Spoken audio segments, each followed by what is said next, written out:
اور ان کا جو ان کا اسلوب تھا، جو ہنر تھا،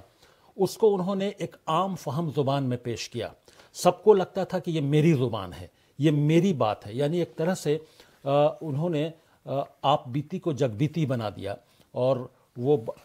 بار بار اسی وجہ سے وہ ان کے اشعار جس کو کہتے ہیں زبان زد، وہ عوام کے درمیان وہ ان کے اشعار رہے. اور اس کی سب سے بڑی وجہ ہے کہ کسی کو سمجھنے میں کوئی کبھی دقت ہی نہیں ہوتی تھی ان کی زبان کو، ان کی شاعری کو، ان کے اشعار کو، ان کے جو اشعار میں جو الفاظ استعمال کرتے تھے. تو یہی وجہ ہے کہ وہ مقبول ہوئے. اور ان کی نثر اگر پڑھی جائے، جیسے مہاجر نامہ ہے، اور دوسری ایک اور بڑی مقبول کتاب ہے جس پہ ان کو ایوارڈ بھی ملا، تو وہ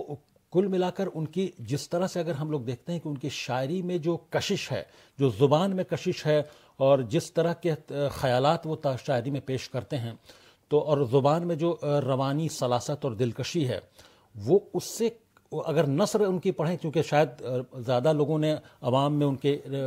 نثر سے وابستگی نہیں رہی یا رہی، لیکن جب شاعری کو چھوڑ کر اگر نثر کی طرف جائیں تو لگتا ہے کہ ان کو وہاں بھی مہارت حاصل تھی. وہ جس قدرت کے ساتھ اپنی باتوں کو اپنی تحریر میں ڈھال پاتے تھے، وہ لگتا تھا کہ وہ صرف شاعر ہی نہیں، ایک بہترین وہ ایک نثر نگار بھی ہیں. جی، آپ شاعری کی بات کر رہے ہیں، ان کے نثر کی بات یا ادب کی بات کر رہے ہیں، یہ تو سوشل میڈیا پر یا کتابوں کے ذریعے لوگوں کو معلوم ہوتی ہیں، لیکن آپ کی جب کافی گہری وابستگی تھی، ایک گہرا تعلق تھا، بہت تعلقات جس کی بات کرتے ہیں وہ بہت گہرے تھے. کچھ ایسی باتیں ہمارے ناظرین تک بتائیں جو لوگوں کو عام زندگی میں دیکھنے کو نہیں مل پاتی ہیں، کیونکہ منور رانا صاحب ہمیشہ زندہ رہیں گے. وہ ہمیشہ ان کی جو شاعری ہے اس کے لیے زندہ رہیں گے، اپنے منفرد لب و بے باکی کے لیے زندہ رہیں گے. ان کو یاد رکھا جائے گا. کبھی وہ کسی سے خوف زدہ نہیں ہوئے. سیاست کی گلیاروں میں جن سے بہت قریب رہے، ان کے بارے میں بھی جب بات آئی تو اپنی بے باکی کا مظاہرہ کیا. آپ کچھ ایسی باتیں ہمارے ناظرین تک بتائیں جو عام پلیٹ فارم پر نہیں دیکھنے کو ملتی ہیں. دیکھیے، کئی بار ان سے گفتگو ہوئی تو وہ اپنی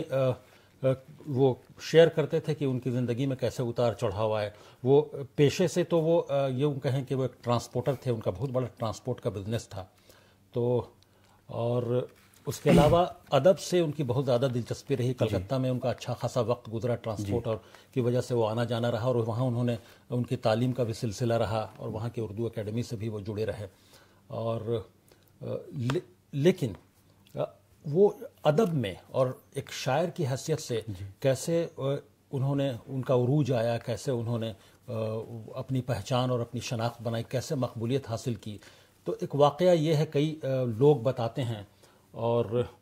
ایک بار انہوں نے بھی بتایا کہ ایک بڑے شاعر ہیں اردو کے، جو بڑے اس زمانے کے، اور جو یقینی طور پر وہ منور رانا سے کافی سینئر ہیں رہے ہیں، اور لیکن وہ اپنی مقبولیت کے جب عروج پر تھے تو انہوں نے ایک بار کسی مشاعرے میں ان کے پبلکلی اسٹیج سے منور رانا کے لیے تھوڑی حتک عزتی کی بات، ایسے الفاظ کہہ دیجیے جس سے ان کے دل کو ٹھیس بھی پہنچی، اور عوام میں ایک اچھا میسج یقینی طور پر کسی شاعر کو اپنے اسٹیج سے اس طرح سے، اگر جونیئر بھی ہیں یا ابھی وہ مقبولیت کے بہت زیادہ حاصل نہیں کر پایا، تب منور رانا کی بہت زیادہ مقبولیت نہیں تھی اور وہ شاعر بہت بڑے شاعر تھے، تب انہوں نے کچھ ایسے الفاظ بول دیے تھے نازیبا منور رانا صاحب کے لیے کہ یقینی طور پر عوام کو بھی اچھا نہیں لگا، اور منور رانا کو بھی دل کو ٹھیس پہنچی. تو یہ میرا ایک ذاتی تجربہ ہے کہ جب سے یہ بات ہوئی تو مجھے لگتا ہے کہ تب سے وہ جو مقبول شاعر تھے ان کا گراف نیچے آنا شروع ہوا، اور منور رانا صاحب کا گراف تب اوپر جانا شروع ہوا، اور پھر وہ مقبولیت کے منور رانا صاحب مقبولیت کے عروج پر پہنچے. اس لیے کسی بھی شاعر کو بہت بڑا شاعر ہونے کے، بہت مقبول شاعر ہونے کے بعد یہ کسی غلط فہمی میں نہیں رہنا چاہیے کہ کسی اپنے جونیئر شاعر کو یا کسی بھی جونیئر کو کسی بھی طرح سے اس کو نشانہ بنایا جائے یا اس کی بے عزتی کی جائے، اس پر طنز کیا جائے. تو یہ مجھے لگتا ہے کہ یہ شاید منور رانا صاحب کو بھی یہ بات بہت اچھی طرح یاد ہے کہ وہ اس کے بعد سے ان کا عروج جو ہے وہ شروع ہوا، اور وہ یقینی طور پر وہ دنیا میں اپنی مقبولیت کی انتہا پر پہنچے ایک شاعر کی حیثیت سے۔ ڈاکٹر صاحب آگے بڑھتے ہیں تو منور رانا نے ساہتیہ اکیڈمی ایوارڈ بھی لوٹایا، سرخیوں میں آئے، سیاست کی بات کی، سیاست میں قصیدے بھی پڑھے، وزیر اعظم سے ملاقات بھی ہوئی، اور ملاقات کے بعد وزیر اعظم کی بھی تعریف کی۔ یہ پورا ایک سلسلہ چلا، لیکن جب آپ کا ہی جو ایک انٹرویو میں دیکھ رہا تھا ان کے انتقال کے بعد، تو اس میں آیا میری مٹی بھی کراچی نہیں جانے والی، یعنی منور رانا کی جو ملک سے محبت تھی، انہوں نے اپنے انٹرویو میں اس کا اظہار بھی کیا اور کہا کہ اگر پاکستان کا وزیر اعظم بنایا جائے تو بھی میں انکار کر سکتا ہوں۔ انہوں نے کہا کہ پاکستان ایک حادثہ تھا اور مسلمان ہندوستان میں ہی رہنا چاہتا ہے، ہم یہی مریں گے اور یہی دفن ہوں گے۔ یہ ملک کے تئیں ان کا جنون کیا پیغام دیتا ہے؟ یقینی طور پر ملک کے تئیں وہ کافی ایک ملک سے بے انتہا محبت کرنے والے شاعر تھے، اور وہ تہذیب ہے جو یہاں کی جو مخلوط تہذیب ہے، جو اس کے بہت بڑے علمبردار تھے، اس کے ایک سمبل تھے۔ وہ میں نے پہلے ہی کہا اپنی گفتگو میں کہ وہ ہر عمر، ہر مذہب اور تمام جو مذاہب ہیں ان میں، اور تمام جو طبقات ہیں ان میں یکساں طور پر مقبول رہے۔ تو اس کی وجہ یہ تھی کہ وہ ملک سے محبت کرنے والے، عام زبان میں بات کرنے والے، اور تمام ایسے ایشوز کو پر شاعری کرنے والے جو دلوں کو چھو جائے، دلوں کو ٹچ کر لے۔ جیسے کہ ان کا، میں نے ان سے کئی بار سوال بھی کیا کہ ماں جیسے، اور ان پر بہت سارے جو ان کے ناقدین ہیں، کہ ماں کو انہوں نے ایک ایسا موضوع بنایا اور ماں کے ذریعے مقبولیت حاصل کی، انہیں ماں کا سہارا لینا پڑا مقبولیت حاصل کرنے کی، کیونکہ ان کے شاعری میں ماں بہت اہمیت سے ہر جگہ نظر آتی ہیں۔ تو ان کے ناقدین نے کئی بار سوال اٹھائے کہ ان کی شاعری میں یہ،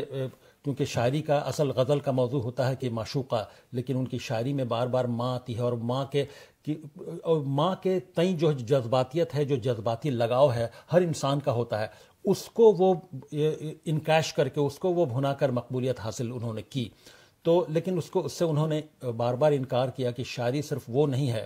کہ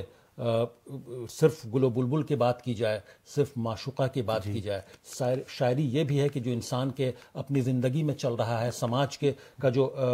سماج جس طرح سے سوچتا ہے، اس کا آئینہ بھی شاعری ہے۔ تو انہوں نے اس کو ایسے پیش کرنے کی کوشش کی، اور یقینی طور پر ان کے ناقدین تو اسی پر منور رانا صاحب کہتے ہیں کہ ایک میلہ ہے جہاں سب اپنی دکان لگائے بیٹھے ہیں، تو ناقدین نے مجھ پر سوال اٹھانے کے لیے ایک دکان لگائی، تو ان کی دکان نہیں چل پائی اور ہماری دکان چل گئی۔ یہ ہمارے ہی انٹرویو میں انہوں نے کہا تھا۔ جی، تو بہرحال اب آخری سوال، کیونکہ وقت کی کمی ہے،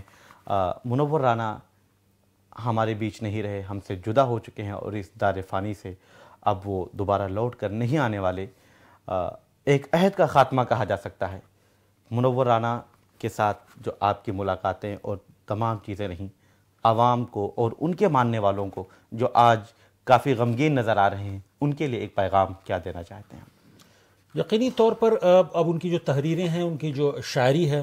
اس کے ذریعے ان کو یاد کیا جا سکتا ہے۔ تو جس طرح سے ان کی شاعری سے لوگ لطف اندوز ہوتے رہیں، انسپائر ہوتے رہیں، اسی طرح سے ان کی تحریر بھی اتنی ہی مضبوط ہے، اتنی ہی اس میں سلاست ہے، روانی ہے، اس میں جاذبیت ہے، اس میں کشش ہے۔ اگر چاہے وہ مہاجر نامہ کی بات کریں، اور ان کی ایک تحریر ہے جو میرے ذہن سے بھی بات نکل رہی ہے، جس پر ان کو ایوارڈ بھی ملا، تو وہ تمام جو تحریر ہے اس کو وہ یقینی طور پر میں کہوں گا کہ اس کے ذریعے وہ انسپائر ہوں، اس کے ذریعے وہ اس کو پڑھ کے وہ انجوائے کریں ان تحریروں کو، اور کچھ سیکھنے کی کوشش کریں۔ یقینی طور پر ادب میں ایک مقام ہے، اردو ادب میں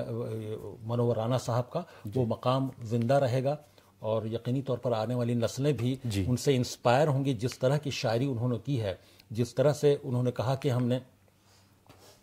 ایک واقعہ انہوں نے ہمارے انٹرویو میں ہی سنایا تھا کہ ایک بار پنڈت نہرو جو ہیں جب وزیر اعظم تھے، تو وہ لڑکھڑا کر کہیں پر جا رہے تھے، وہ تھے اور بھی کئی لوگ ساتھ میں تھے، جس میں رامدھاری سنگھ دنکر جو راشٹر کوی ہیں وہ بھی تھے۔ تو نہرو جب لڑکھڑا کر تھوڑا چلتے چلتے لڑکھڑا کر کہیں پر گر گئے سیڑھی پر چڑھتے چڑھتے، تو رامدھاری سنگھ دنکر نے ان کا ہاتھ تھام کر کے ان کو سنبھالا، تو